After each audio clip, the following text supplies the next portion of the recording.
Today, we commence the first chapter from the book Vistas. And here it is, The Third Level by Jack Finney. Let me tell you something. This story is a thriller. You're going to really enjoy it. So stay glued, keep watching and keep listening.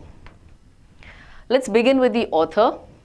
Walter Braden Jack Finney is an American author with major contributions to the science fiction and thriller genre.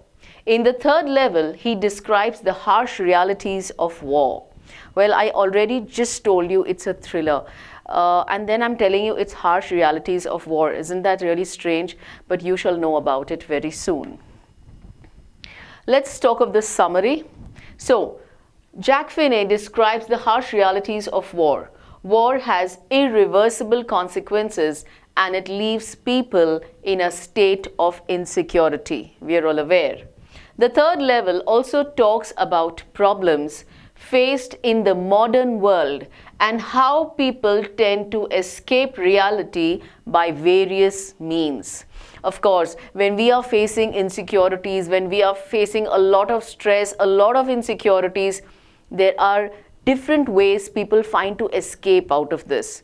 And here what Charlie, our protagonist, the hero of the story, how he finds a way out, you shall be shocked to know. So let's move on.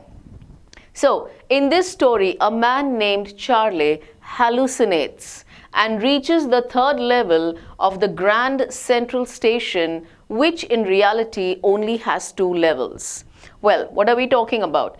Grand Central Station, it is a station which has only 2 levels. Basically, you know, the upper level and the lower level may be ground floor, first floor types, right? It has only 2 levels. Keep that in mind right now. He hallucinates. What do you mean by hallucinates? He dreams of something. He finds something real which is actually not present.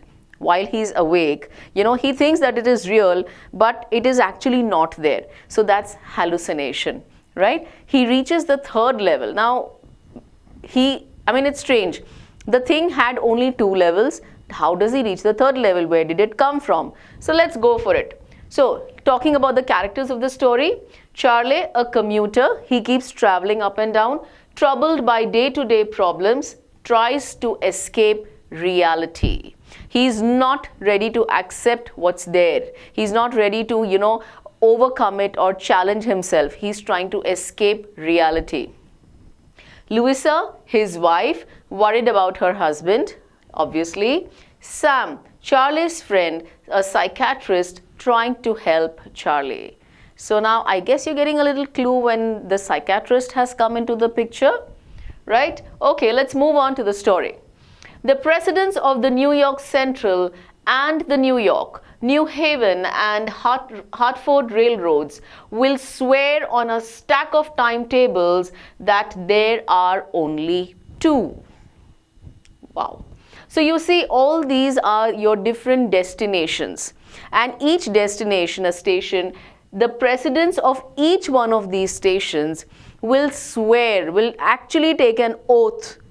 Generally what do we do when we have to speak the truth? We in India, we have the Gita, there they have the Bible. So these people, because they are related to the station, so they will be definitely ready to swear, to take an oath on a stack of timetables. For them, that is Bible. Obviously, the trains coming, going. So they would, a stack means a pile. So on that they would, keep their hand and swear that the Grand Central Station has only 2 levels. But I say there are 3 because I've been on the 3rd level of the Grand Central Station. Who's the I? The I is Charlie. He's talking about this. He's saying, I can tell you there are 3. How can you people say that there are 2 levels? I have experienced the 3rd level. Yes, I've taken the obvious step. I talked to a psychiatrist friend of mine, among others. He says, don't think I'm crazy. Don't think there's some mental disorder. I have even spoken to my psychiatrist, a person who is specialist in diagnosing and treating mental disorders. So he has a friend with the name of Sam. He says, I have even visited him and I have discussed this with him. I told him about the third level at Grand Central Station, and he said it was a waking dream, wish fulfillment. He said I was unhappy. Now, what do you mean by a waking dream? An involuntary dream occurring while a person is awake. Something that keeps coming. You know, you're wide awake, your eyes are open, you're actually awake. You're not, sleepwalking. It's not about that. You're absolutely awake and this dream keeps occurring. Now, he told him that this is what you are going through. And the thing is, the problem is, you know what, why is it happening to you? Because you are not ready to face the realities of life. You are not ready to face the problems that are coming in front of you. You are not ready to challenge yourself. That is the reason you are unhappy and you are finding those different ways to escape the issues of your life. That made my wife kind of mad. But he explained that he meant the modern world is full of insecurity, fear, war, worry, and all the rest of it, and that I just want to escape. He is going nuts. He is literally going bonkers. He doesn't understand how do I get out of this. And obviously, seeing him in that condition, his wife is getting mad. She's literally not ready to take the way her husband is behaving. Well, who doesn't? Who doesn't want to escape problems? Whoever wants to face problems? None of us want to, do we? Everybody I know wants to escape, but they don't wander down into any third level at Grand Central Station. Now, everybody wants to escape, but it's not that everybody lands up at the third level, which does not exist, right? Everybody does not go there. We face our problems in our own ways. We find ways, but this person lands up at the third level. But that's the reason he said, and my friends all agreed. Everything points to it, they claim. My stamp collecting, for example, that's a temporary refuge from reality. He's saying all of my friends kept telling me the same thing, that all that you are doing is you are running away from reality. You are not ready to face it. You are not ready to actually overcome those problems. And that is the reason you are finding this escape route. Another escape route which he tried, was stamp collecting. Now, stamp collecting, for example, a temporary refuge from reality. It is a temporary relief away. This was like a shelter. A refuge is a shelter. So this was like, he would stay occupied there. So he would forget all the problems that are around him, right? He was not ready to take the bull by its horns. What do I mean? He was not ready to take the challenges. He was not ready to face them. So he tells all his friends agree to it. He says, it's true, that's what you are doing. You are just running away from what's coming in front of you. You're not ready to, actually work on them and solve them and dissolve them. Well, maybe, but my grandfather didn't need any refuge from reality. Things were pretty nice and peaceful in his day, from all I hear, and he started my collection. Now, he says, if you people are claiming that my stamp collecting is like a refuge, a shelter which I'm taking away from my reality, my grandfather didn't have any such issues. Why was he into stamp collection? If I am doing it, then why are you telling me that I am running away from problems? My grandfather also was very happy, but he also was doing stamp collection. So why do you blame me? It's a nice collection too. Blocks of 4 of practically every US issue, first day covers, and so on. President Roosevelt collected stamps too, He's, trying to console, he's trying to cover up. He's saying, yeah, everybody would do it. Why am I being blamed? Why are you pointing that finger at me? Even President Roosevelt was doing the same. So, and it is so much fun collecting all these stamps. It is really nice. It's so interesting. Then why am I being blamed? Anyway, here's what happened at Grand Central. Now, this is exactly what happened over there. One night last summer, I worked late at the office. So he was returning home late at night. I was in a hurry to get uptown to my apartment, so I decided to take the subway from Grand Central because it's faster than the bus. Obviously, metros, subways, these are way faster than, buses. Buses take longer. So yeah, he did not want to wait. He wanted to reach home very fast. So he decided to take the subway, and of course, he felt it's faster than the bus. Now, I don't know why this should have happened to me. He's saying, I have no clue that why it happened to me. I'm just an ordinary guy named Charlie, 31 years old, and I was wearing a tan gabardine suit and a straw hat with a fancy band. Now he's describing himself at that point of time when he was boarding the subway. How was he looking? He was just an ordinary boy, a man of 31 years old named Charlie, and he was wearing tan gabardine. Tan gabardine is a dark color, tan color, and a gabardine suit is something, which is a very tightly woven fabric. It's a different kind of a fabric. And of course, a straw hat with a fancy band. He was wearing that. He was dressed that way. I passed a dozen men who looked just like me. He's saying, I passed so many people. They were all just looking like me. I was just walking. And I wasn't trying to escape from anything. I just wanted to get home to Louisa, my wife. He says, I wasn't escaping anything. It was a normal routine. I was returning from work. I was heading home. And I wanted to get home fast. I wanted to be with my wife. So that's all I did. I just took a faster route. That's all. I turned into Grand Central from Vanderbilt Avenue and went down the steps to the first level where you take trains like the 20th century. Now he's describing that same summer night, late at night, when he's going. So he says, I went over there from Vanderbilt Avenue and then I went down the steps to the first level where you take trains like the 20th century. Normal, like where he was living. He said it was very normal. I just went there. I went to the first level to take the train. Then I walked down another flight to the second level. Flight, the flight of steps, right? So, to the second level where the suburban trains leave from. Suburban, the residential trains, they head towards those areas. Ducked into an arched doorway. He ducked as in he bowed. When you do this, you're duck. When someone throws something, you do this, you're ducking, right? Good to add to your vocabulary. Keep listening. Yes. So ducked into an arched doorway. It was, a rounded thing. It was an arched shaped thing. Doorway heading for the subway and got lost. Remember, he went to the first level.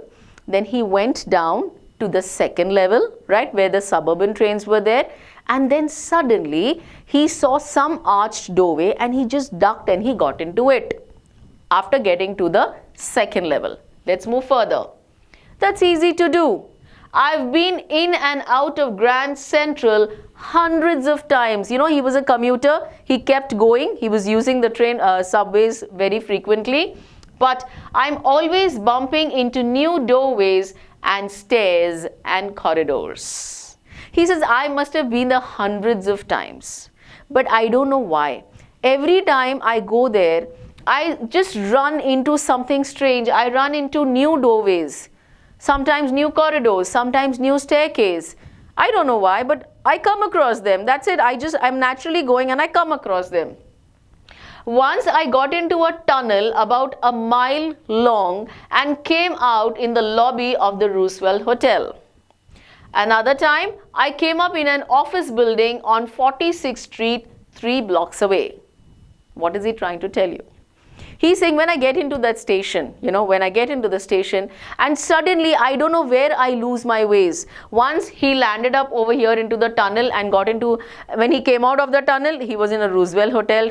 Then the next time what happens to him is he came up landing to an office building on the 46th Street, which was 3 blocks away. Now, isn't that strange? He's saying, it's like a normal thing happening to me. I just land up, I just keep getting into some odd and strange ways and I land up in different places. Sometimes I think Grand Central is growing like a tree, pushing out new corridors and staircases like roots. He's saying, I find this very strange. How fast is this Grand Central growing? I mean, it's literally becoming like a tree. You know, it's spreading into new corridors, just like the roots are spreading into new corridors and staircases. I don't even understand how fast this is happening. There's probably a long tunnel that nobody knows about, feeling its way under the city right now, on its way to Times Square and maybe another to Central Park. He's saying definitely there is a long tunnel down there. I can feel it's just down below me, and it is heading towards Times Square and maybe another to the Central Park. He's saying definitely they are there, and I'm sure, I guess nobody knows about it. But yeah, I do. And maybe because for so many people through the years, Grand Central has been an exit, a way of escape. Maybe that's how the tunnel I got into. But I never told my psychiatrist friend about that idea. He's saying now that tunnel is there, okay, that for since years that station has been a way of exit and entry for so many people. People move out of there, right? It is a way of escape, that tunnel. Maybe that's how the tunnel I got into, maybe to escape through I got into. But you know something, this secret was not shared to his friend Sam. He did not share it with him. He just kept it to himself. He said, I'm sure it's there and this is how it is. The corridor I was in began angling left and slanting downward, and I thought that was wrong, but I kept on walking. Now you remember, let's get back to the thing where he has entered that arched doorway, right? From there further, the corridor I was in began angling. It went, it bent a bit. There's an angle to it. So it bent a bit and slanting downward. It started going downwards. It tilted downward. And I thought that was wrong. He's saying, I felt something was fishy. I've never come across this before. Something was fishy, but I kept on walking. All I could hear was the empty sound of my own footsteps, and I didn't pass a soul. Now while he walked down, he went downwards and he realized it was wrong, but he still continued walking. And what he did was, he could only hear his own footsteps. He could hear absolutely nothing. And I didn't pass a soul, he's saying. I didn't come across anybody there. Didn't pass a soul. That means there was no one passing by me. I did not pass by anybody. There was absolutely nobody there. It was just me, and I could hear my footsteps. Then I heard that sort of hollow roar ahead. That means open space. And people talking. Then suddenly, while he was walking down there, he suddenly heard some noise, some light, like hollow road. When you come out of a tunnel towards the end, you start hearing some noise. He started getting that noise. That means he felt, okay, there is an open space there. There is somebody there, there is something there. And people talking. He could hear people talking finally. Previously, there was nobody. Right? Remember, he was only listening to his own footsteps. But then gradually, as he kept moving on, he came across that sound and he could hear people talking. The tunnel turned sharp left. It gave a sharp left. I went down a short flight of stairs and came out on the 3rd level at Grand Central Station. There he discovers the 3rd level, which does not even exist. Like they've already said it, all the precedents, there are only 2 levels to Grand Central Station. But he discovers, he lands up at the 3rd level through this route. So if you are asked during your exams, any of these questions based on the route and how did he land up, how did he discover, so you have to explain this entire thing. Yeah, if it's coming for 4 to 5 marks, you need to give every minute detail to make it nice and lengthy and to make it really relevant, right? So this is where he discovers the 3rd level at Grand Central Station. For just a moment I thought I was back on the 2nd level. Now he felt maybe, I found that I had got lost, definitely, but then maybe I have come back, roaming, finding a way out. I found my way back to the second level where he had actually been. You remember, from the first level he came to the second level. Now he was there at the second level. From the second level he went into the doorway, that arched doorway. He landed up at the third level. But first what he thought was that maybe I've come back on the second level. How on earth will he know that I am at the third level? Which does not exist. Shocking, isn't it? Yes, but I saw the room was smaller. He said, I was there at the second level, I thought for a second.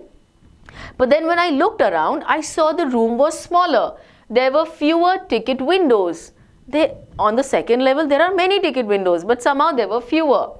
And train gates, they were very less. And the information booth in the center was wood and old looking. He says the whole scenario, the whole ambience at that point of time was very different. It was not like I always experience at the second level. It was totally different.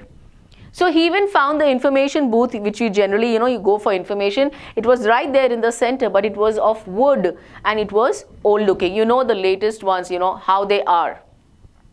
And the man in the booth wore a green eye shade and long black sleeve protectors.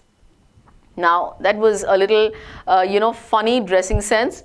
So the lights were dim and sort of flickering. They were dim lights and they were unstable. They were going on and off. Then I saw why. There were open flame gas lights. He was shocked. He's saying, I couldn't understand what's going on. Everything was very strange. Everything was something which I had never come across before. So when he saw this, the man in the booth, he was with the green eye shade and he was wearing sleeve protectors. You have this, garment which is worn on the forearm. You want to protect your sleeve, your arms. And of course, the lights were different too. They were open flame gas lights. There were brass spittoons on the floor, and across the station, a glint of light caught my eye. A man was pulling a gold watch from his vest pocket. Just visualize, as I am reading it out to you, kindly visualize that scene. Kindly imagine the scene. You will understand it way better. It'll go just like a movie, right? Now, what are spittoons? Spittoons, now the word spit, it tells you. So it's a small thing, it's a metallic or an earthen place where they use it for spitting, that they had that. So, unlike people who mess around the walls and the floors these days.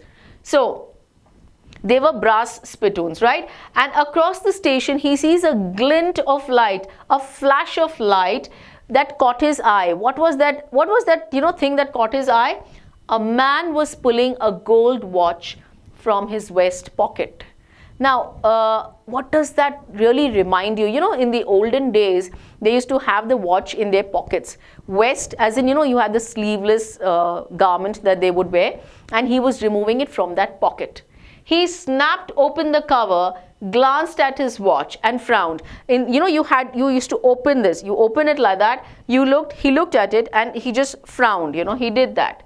He wore a derby hat, a black 4-button suit with tiny lapels, and he had a big black handlebar mustache. Now, he wore a derby hat. The derby hat, the hat which Charlie Chaplin would wear, that's a derby hat, right? And a black 4-button suit with tiny lapels. Lapels are the two folds, where you attach the rose or the handkerchief you keep. Those folds are the lapels. And he had a big black handlebar mustache. His mustache was in that shape. Then I looked around and saw that everyone in the station was dressed like 1890 something. 1890s. In 1890s. I never saw so many beards, sideburns and fancy mustaches in my life. He's saying the way it was in those days, in 1890s, I had never come across so many beards, sideburns and fancy mustaches in my life. Everything had started looking very odd to him. He was just wondering. Then a woman walked in through the train gate. She wore a dress with leg of mutton sleeves and skirts to the top of her high buttoned shoes. You know, in the olden days, how they used to wear those sleeves with a long dress type thing. This is what they're describing. Back of her, out on the tracks, I caught a glimpse of a locomotive, a very small Carrier and Ives locomotive with a funnel-shaped stack. Now, what was that? So, what he did was, he was behind her, back of her, out on the tracks. He followed her, he went out of the tracks, and he caught a glimpse. He got a look of a locomotive and engine. That's what you see there. A very small Carrier and Ives locomotive with a funnel-shaped stack. And then I knew. Now, when he saw all these things, he realized, oh, I guess I have traveled the time. It has been a time travel, and I have landed up into 1890s, somewhere in that side where there was, you know, nothing as like before. But still, he wanted to make sure. So what he did was, to make sure, I walked over to a newsboy and glanced at the stack of papers at his feet. There was a stack of papers, newspapers. It was The World, the name of the newspaper. And The World hasn't been published for years. Now, because he landed up in 1894, he just realized that, you know, this paper, The World, was published then. Of late, recently in his 20s, in the 21st century, there was nothing of that sort. He had never come across such a paper. The lead story said something about President Cleveland. I've found that front page since in the public library files, and it was printed June 11, 1894. Now, it was a confirmed thing that it was a time travel, and he has landed up into 1894. Even the story told him, the story which was right there in front of the main article of the paper. I turned toward the ticket windows, knowing that here, on the third level at Grand Central, I could buy tickets that would take Louisa and me anywhere in the United States we wanted to go. He says, now I felt, okay, now that I have landed there, now let me tell you, let's, you know, connect this. So he is there in 1894, but he's aware of the fact that he's come from another century. So he's aware of the world that he actually lived in, and right now where he landed. So it's, you know, the time and space, it's all connected. So he said, if I could go to the ticket window and buy a train ticket to anywhere in the United States where I and Louisa his wife, see, he remembers, could go in the year 1894, and I wanted 2 tickets to Galesburg, Illinois.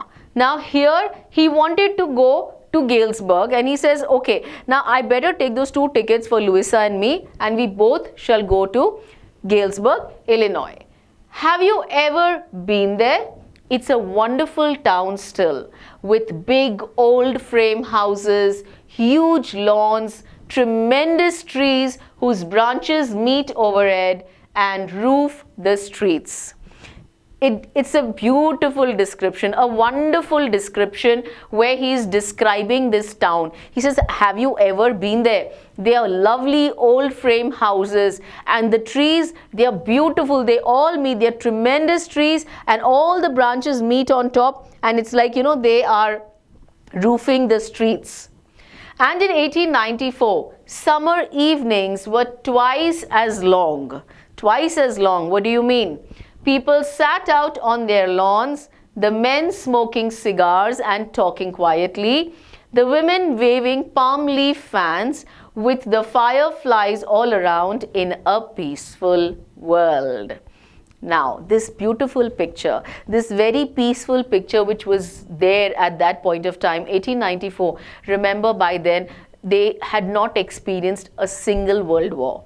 Everything was so calm, everything was so beautiful, there was all positivity everywhere. There was no stress, no negativity, no worries, no tensions.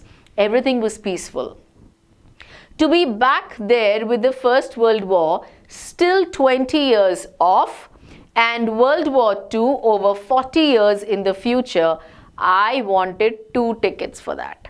He wanted to be away from all this. As it is, he was running away from his problems. So he says to be back there with the First World War, still 20 years off, 20 years to go for the First World War and 40 for the World War II. So he wanted those 2 tickets for the same purpose.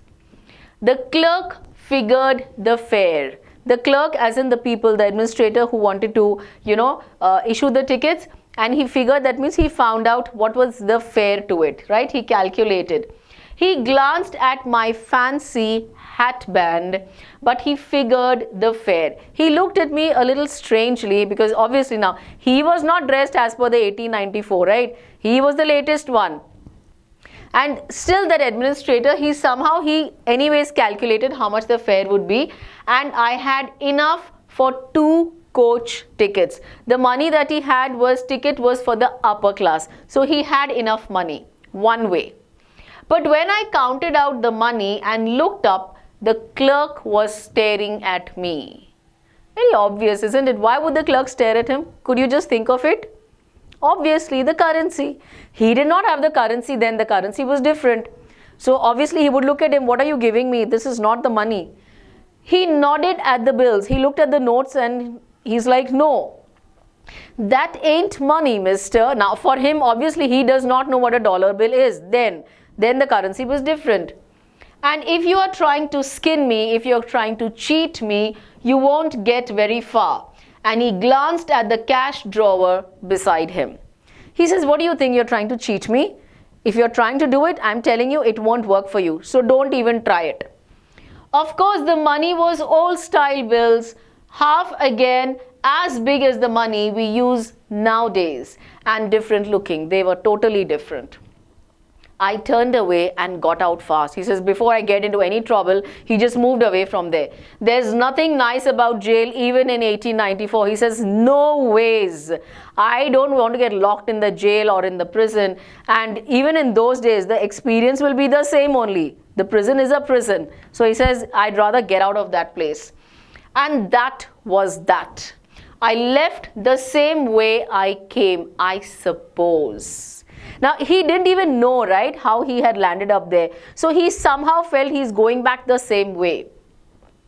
Next day, during lunch hour, I drew $300 out of the bank, nearly all we had, that was all the money he had, and bought old style currency. He exchanged the money. He said it's worth it. Even if I exchange all my dollar bills for the old money, it's absolutely okay with me, and he was in for it. Now, he bought old style currency. Now, that really worried my psychiatrist friend. He says, my psychiatrist friend Sam, if you remember, was sort of worried to what am I doing?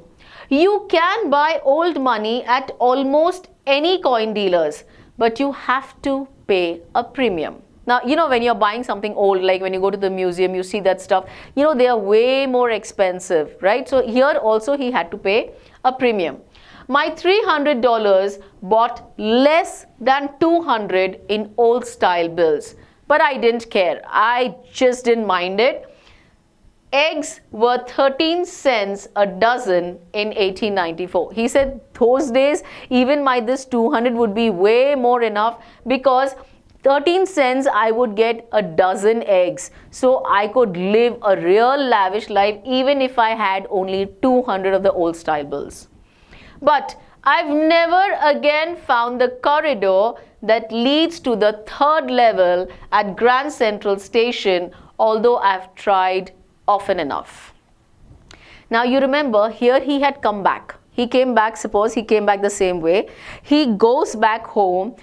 During lunchtime, he goes and gets his money exchanged. He mentions this to his friend Sam, that this happened to me. This is where I landed up. And now I'm going to, exchange the money, and I want to go and live there. So obviously, I need to buy that currency. So I'm exchanging. That's the reason his friend was worried. And he did that because he said it's way too cheap to live there. Extremely cheap. Very, very cheap to buy anything over there. But the problem was what? He never ever came across the 3rd level again. Even when he tried long enough, he did not get it. So Louisa was pretty worried when I told her all this. Obviously, she'll say like, what is going on? And didn't want me to look for the third level anymore. And after a while, I stopped. I went back to my stamps. Now, Louisa, his wife, said, stop it. I think you better stop it here. Don't even look for it anymore. You'd rather just concentrate where you are and forget looking for it. And he was, in a way, he felt, okay, I guess that's right. And so he said, okay, let's stop it. And then again, he took refuge in his stamp collection. He went back to his stamps. But now we are both looking every weekend because now we have proof that the third level is there. My friend Sam Weiner disappeared. Now she said, I had proof that the third level exists. Although those presidents denied, they said only 2 levels exist to the Grand Central Station. But he says, no, now I have proof. But what happened within a short time? His friend Sam, the psychiatrist, just disappeared. He was not there. Nobody knew where. But I sort of suspected because Sam's a city boy and I used to tell him about Galesburg. I went to school there and he always said he liked the sound of the place. And that's where he is, all right, in 1894. Now, do you get the connection? So, he spoke about his experience to Sam. Now, Sam was already a city boy. He loved peace. He loved, he didn't like all the city noise and all the, the tensions, the worries. He did not like, he wanted a very peaceful place and a peaceful life to live. So, whenever, Charlie would tell him about the place and he would tell him how beautiful it is. I used to go to school there. Things were like that. So, he used to say, yeah, what you're telling me, it's sounding really interesting and I wish I was in that place. So he knew somewhere, he suspected that maybe Sam is in 1894. Maybe Sam has gone there. Now let's watch it. Here is the suspense. Because one night, fussing with my stamp collection, I found, well, do you know what a first day cover is? Okay. Now, what made him believe? How did he really get to know that Sam has actually landed up in 1894?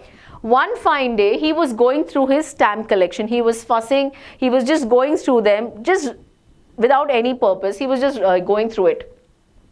And suddenly, he comes across a first day cover. What do you mean by a first day cover? So, here it is. When a new stamp is issued, the stamp collectors buy some and they use them to mail envelopes to themselves on the very first day of sale and the postmark proves the date. What do they do? Now the stamp collectors, they have this passion. So the day the stamp is released, on the very first day, they buy those stamps, they put it on the envelope and they write their own address. They send it to themselves and they post it. Then with that postmark which is on the date, they get to know that, okay, when was that stamp released? So that's their passion. They want, when you're really passionate about something, you find your ways. So the stamp collectors had this really crazy passion. So on the very first day, they would do it for themselves. So that envelope is called a first day cover. So you now see, when he was going through his stamp collection, he comes across a first day cover. They are never opened. You just put blank paper in the envelope. In the envelope, there's nothing. You don't write anything. It's just a blank paper and they are never opened. You don't even open them because you have only written your own address. You have posted it to yourself. So they are just like that, just for that stamp, the very first day which they have bought. So it is just for that. That night, among my oldest first day covers, I found one that shouldn't have been there, but there it was. Now, while he was going, he had many first day covers. Obviously, there were many stamps that were, published. So every time there was a new stamp, he had his own envelopes.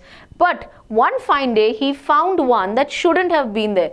He says, this is strange. I have never come across this envelope ever before. But it was there. How did it come? It was there because someone had mailed it to my grandfather at his home in Galesburg. That's what the address on the envelope said. Now that envelope had been mailed to his grandfather, Charlie's grandfather, who had his home in Galesburg. That's what the address on the envelope said, and it had been there since July 18, 1894. The postmark showed that, yet I didn't remember it at all. He says it was stamped, it had the postmark on it, and the date was 18 July 1894. When we used to receive, I'm not even aware if you all have ever come across it, but the stamps, the post people, they put a stamp on it on the date they do it. So that was the date over there. So he knew. He said, but somehow I have not come across this before. The stamp was a 6-cent dull brown with a picture of President Garfield. And he somehow felt he was not familiar with it. He had not seen it before. Naturally, when the envelope came to Granddad in the mail, it went right into his collection and stayed there till I took it out and opened it. Now, it was the first day cover. So like we said, they used to not open it because they would not write anything. They would only keep a blank paper. But because this was there, he went right into his collection. First it went into his granddad's collection. But what did he do? He took it out and he opened it. He was curious to know what was it and what was written in that. The paper inside wasn't blank. It read. Now let's look at the address first. This is now it's right side. Nowadays we put it on the left hand side, but when you are writing an informal letter, you have your address, the sender's address. Do you see the address? 941 Willard Street, Galesburg, Illinois. And when was it? July 18, 1894. Who has written it? Charlie. I got to wishing that you were right. You remember? He, obviously it's written there, Sam, so you got it. Sam always loved when Charlie spoke to him about Galesburg. So he said, then I got to believing you were right. I somehow felt that you were right. And Charlie, it's true. I found the third level. Who's the I? Sam, Charlie's psychiatrist friend? Yes. I've been here 2 weeks. And right now, down the street at Dallas, someone is playing a piano and they are all out on the front porch singing, Seeing Nellie Home. He says, right now when I'm writing to you, this is the scene around me. I am right there at Galesburg. I am in 1894. And this is the beautiful scene that I'm just simply loving it. Someone is playing the piano, people are sitting out on the porch and they are singing a nice melodious song, Seeing Nellie Home. And I'm invited over for lemonade. Come on back, Charlie and Louisa. He's inviting Charlie and Louisa both for lemonade. Keep looking till you find the third level. He says, please don't stop looking for the third level. Keep searching for it. It's worth it, believe me. He says, you guys don't have any idea. It's so worth it. Get into the third level and just come here. We shall really live a beautiful life. The note is signed Sam. Wow, now this was the big suspense. At the stamp and coin store I go to, I found out that Sam bought $800 worth of old style currency. Do you remember when Charlie had come back and he had got his currency changed, he had mentioned it to Sam. So Sam was aware that if I need to go to the third level, I need the old style bills. So he had done it. He had gone to that place and he had bought $800 worth old style currency. That ought to set him up in a nice little hay, feed and grain business. He always wanted to do it. He always said that's what he really wished he could do. And he certainly can't go back to his old business. This is what he'd always wanted to do. He wanted to set him up in a nice little hay, feed and grain business. He wanted to do that business. He always said that's what he really wished he could do. So he had the opportunity to do that. And certainly he can't go back to his old business. Not in Galesburg, Illinois in 1894. His old business? What was his old business? Why? Sam was my psychiatrist. He couldn't definitely go back to that. Then there was peace. There was no war. The people had not even experienced war at that. Everything was so blissful. It was so divine. It was so positive. No negativity, no jealousy, no fear, no anxiety, no tension, no botheration, no stress. There was nothing. It was only peace. And this is where Sam landed up. He went there. And that brings us to the end of this beautiful story. And what do we get out of it? Running is the easiest solution to every problem. The capability of choosing this option on the basis of problem defines your personality. Thanks to David Barrick. He says it so beautifully. He says, do you think if you run away from a problem, it doesn't chase you? It does. Facing that problem, fighting that problem, you win over it and you become stronger. So that's where it defines your personality. Whether are you a coward or are you brave enough to fight it all? So yes, keep it going, never stop, never give up, and yes, fight your problems. It's not that you cannot, you definitely can. So yes, keep watching and keep learning.